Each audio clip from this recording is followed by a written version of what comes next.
It's been a fair while since we last did a sit-down video.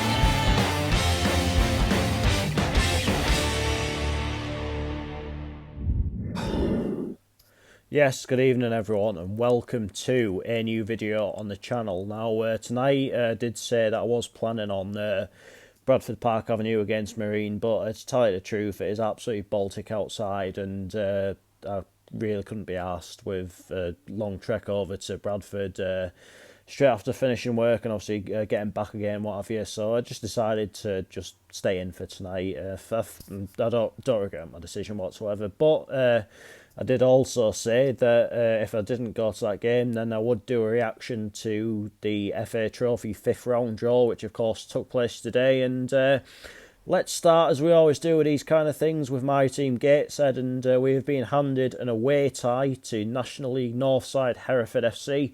Now, of course, the last time we played Hereford, this happened.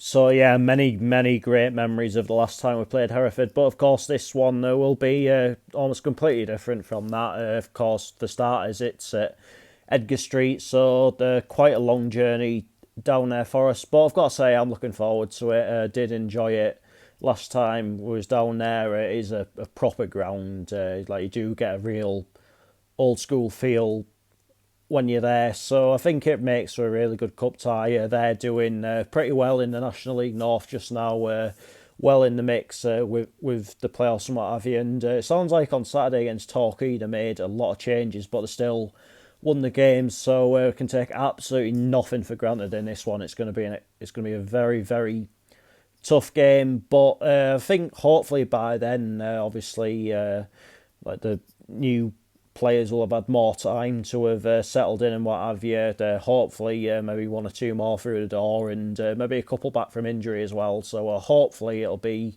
we'll have a bit more players to choose from, and a bit more strength in depth than what we did on Saturday against Western-super-Mare. But yeah, as I say, it's going to be a tough game, banana skin if you will. Obviously, Hereford will maybe fancy their chances, especially being at home as well with a good crowd behind them. So it's going to be a good cup tie. So very much looking forward to heading down there. Anyway, looking at the other ties now, we've got Welling United versus Barnet in an all-London tie. Yeah, obviously Welling on Saturday beat an albeit very youthful Chesterfield side, while Barnet overcame a bit of a banana skin away to Radcliffe, but they did get through, which is, of course, the main thing. So that's going to be an interesting one. Again, it's not going to be an easy tie for Barnet, especially the fact that it is away from home, and obviously the Hive for them this season has been something of a fortress for them, with just 2 defeats in the league and just 3 in all competitions. So yeah, it's going to be a tricky one for them, but I do think they will have enough to get past that well inside. And another team that have got to be in and amongst the favourites to win the whole competition are Bromley, and they've been handed a home tie against Averley, which again, a bit of a banana skin for them. Obviously, Averley in their first season in the National League South are going pretty well at the minute, and at the weekend knocked out AFC Fylde. So yeah, Bromley have got to be on the guard in that one. Obviously, Bromley at the weekend only got past Chippenham on penalties. So it's going to be an interesting one, that. I think obviously you've got two sides that are doing really well just now, but I think Bromley will be professional on that day and will get a job done. Next up, it is Peterborough Sports versus Kidderminster Harriers. Now, obviously, Kidderminster have appointed ex-Hull City manager Phil Brown as their new manager. I mean, I don't quite think he'll be singing on the pitch if they win this one, but all the same, I think Kidderminster maybe needs something to salvage their season. It's been a pretty grim return to the National League for them. They've struggled for goals, they've struggled for points as well. So yeah, so maybe this competition's offering them something of a shining light. But then, of course, you've got Peterborough Sports, who have obviously overcame Dagenham and Redbridge in the third round. Then on Saturday, they overcame Horsham, who have obviously made a bit of a name for themselves in cup competitions this season. So, yeah, Peterborough Sports not going to be easy for Kiddie by any means in that one. Next up, it is a bit of a local derby of sorts. It is Wealdstone versus Hendon. Now, obviously, Hendon made quite a few headlines in the FA Trophy this weekend as they scored in the last minute to win at Boundary Park against Oldham Athletic. Obviously, Hendon being an 8th tier side, that's definitely the upset of the round. I mean, there was some pretty mental results throughout the FA Trophy at the weekend, but for me, that's maybe the one that stands out. Up against a Wealdstone side who overcame Billericay, overcame Chelmsford. Obviously, both those away from home. I mean, obviously, the first one was meant to be at home, but too many postponements meant it was switched. But now they've got a chance to showcase themselves in cup competitions in front of their own fans. But again, it's going to be a very tricky game for them, that one. Obviously, Hendon will be full of confidence after what they did on Saturday, but I'd imagine it'll be a really good turnout at that one. It should be a really good atmosphere as well. So, yeah, that is definitely one of the standout ties of this round for me.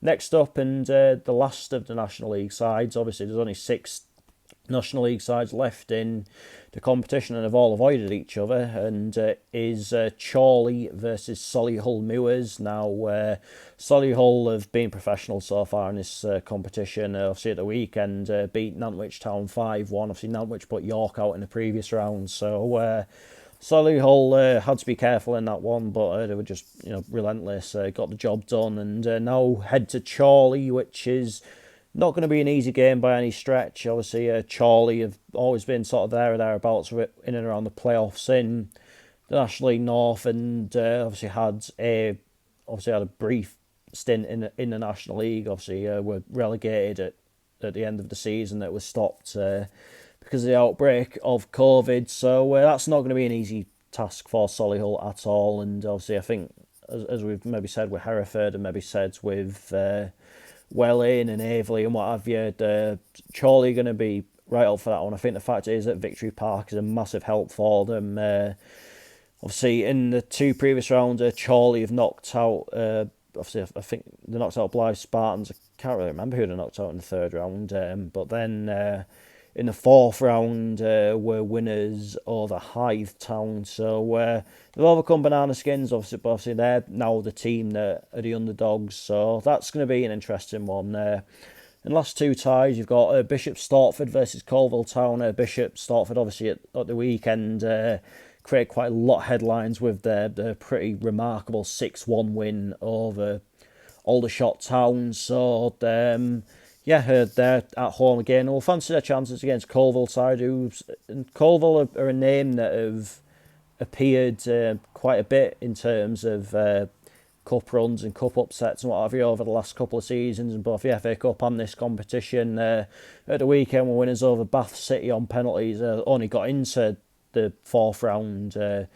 just recently. Obviously, their tie against, can't even remember who it was against, but it did get postponed quite a number of times. Obviously, they overcame it. Oh, it was Walsall Wood, wasn't it?